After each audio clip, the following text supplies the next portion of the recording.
Bear Island was part of the traditional land of the Griagal and Kamigal Aborigine tribes. In 1770, it was described as a small bare island by early explorer Lieutenant James Cook.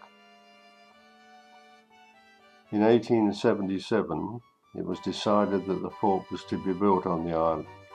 Botany Bay was considered the back door into Sydney, thus making the city vulnerable to a seaborne attack. The construction of the fort on the island would reduce the odds of an attack from this entry point. Plans for the construction of a fort were drawn up by the Colonial Architect Department, and tenders in 1880. Government tender for construction was awarded to John McLeod and Company, who also built the Georges Head and Middle Head fortifications.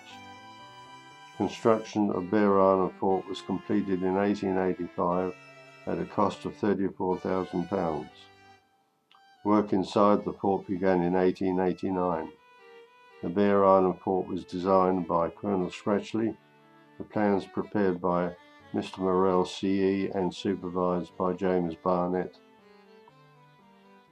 In 1890, a Royal Commission found the construction of the fort was faulty due to the use of an inferior grade of concrete. The whole project started to crumble before it was completed.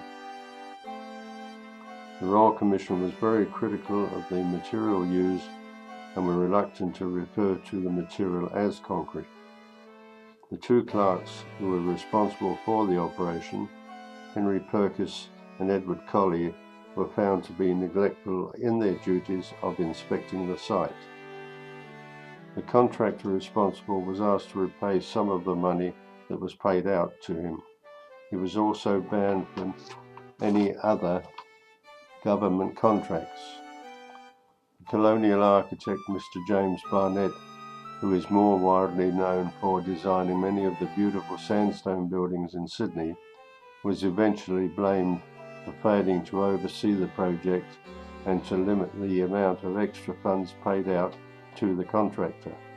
This led to his resignation in disgrace from government office. Though bristling with guns, the fort was soon made redundant by advancing technology. By 1902, Bear Island was decommissioned and ceased to exist as a military fortification, with only a handful of military personnel manning it, the fort.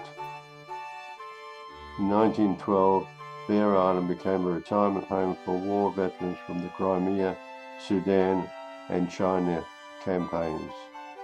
It continued to operate as a retirement home until 1963. After this, the Randwick District Historical Society became caretakers of the island. In 1967, it was passed on to the New South Wales Parks and Wildlife Service for use as a museum and tourist attraction. The Bear Island Fort has now been described as a historic site.